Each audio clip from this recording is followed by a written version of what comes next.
Hello everyone, সবাই কেমন আছেন? আজ আমরা শিখতে চলেছি royal reception bridal look. So let's get start. মডেলের স্কিনে হাইড্রেশন ময়েশ্চারের ভীষণ প্রয়োজন, সে কারণে আমাদের ইউজ করে নিতে হবে prep plus prime fixing spray. Embryolisse is best choice for dry skin, যাতে গিয়ে স্কিনটা ভীষণভাবে নাইড্রেশন ময়েশ্চার হয়ে যায়। একনে প্রোন স্কিন থাকার কারণে স্কিনে হাইড্রেশন ভীষণ প্রয়োজন, সে কারণে মেকআপ স্টুডিও প্রিবেস প্রাইমার আমরা ইউজ করে নেব।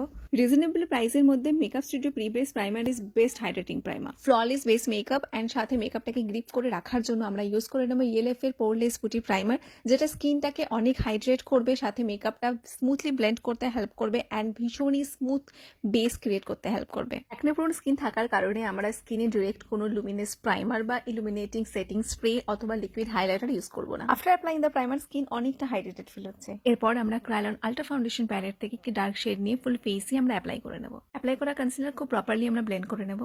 এই পদ্ধতিতে কনসিলিং করার কারণে স্কিনে অনেকটা অ্যাকনে স্পটস হাইড হয়ে যাবে। সেম প্যালেট থেকে একটি লাইট শেড নিয়ে আমরা ফুল ফেসে অ্যাপ্লাই করে নেব।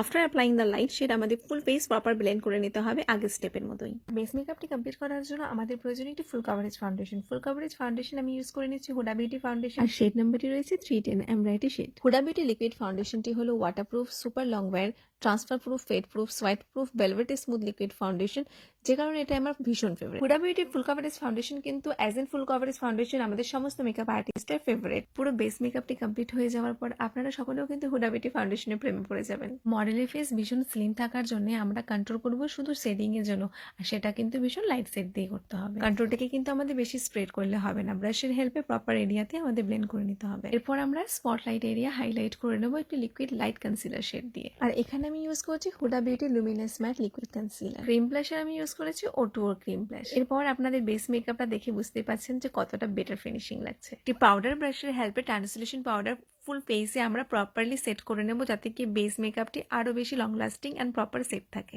শেডিং এর জন্য আমরা খুব লাইটলি পাউডার কন্ট্রোল করে নেব। এরপর আমি আইম্যাজিকের সিঙ্গেল প্যান ব্লাশার থেকে একটি শেড অ্যাপ্লাই করছি। মেকআপটাকে লং লাস্টিং রাখার জন্য এখানে আমি ইউজ করছি Urban Decay All Nighter setting spray. Dark concealer fair base shade use করে আমি কিন্তু আই বেস করে নিয়েছি। অন্য মডেলের উপরে করা সেম আই মেকআপটি কিন্তু আমি আপলোড করেছি, আপনারা কিন্তু পেজে গিয়ে অবশ্যই সেই ভিডিওটা দেখে নিয়ে আই মেকআপটি কমপ্লিট করে নিতে পারেন। রিয়েল ক্লায়েন্টদের জন্য এই টাইপের ব্রাইডাল জুয়েলারি গুলো কিন্তু রেন্টে অ্যাভেলেবেল রয়েছে। রিয়েল ব্রাইডরা এই টাইপের জুয়েলারি রেন্টের জন্য স্ক্রিনে দেওয়া নাম্বারে যোগাযোগ করে নিতে পারেন। স্কিন প্রিপারেশন সঠিকভাবে করলে, foundation brand and foundation shade সঠিকভাবে চুজ করে সেটা পারফেক্টলি ব্লেন্ড করলে, প্রোন স্কিন হোক বা যে কোনো প্রবলেমেটিক স্কিনই হোক না কেন, velvety smooth matte long lasting base create করতে পারাটা কিন্তু খুব একটা কঠিন ব্যাপারও নয়। সেটার জন্য ভিডিও দেখানো প্রত্যেকটি স্টেপ কিন্তু আপনাদের সঠিকভাবে ফলো করতে হবে। মেকআপটি কেমন হয়েছে জানাতে ভুলো না। Thank you for watching.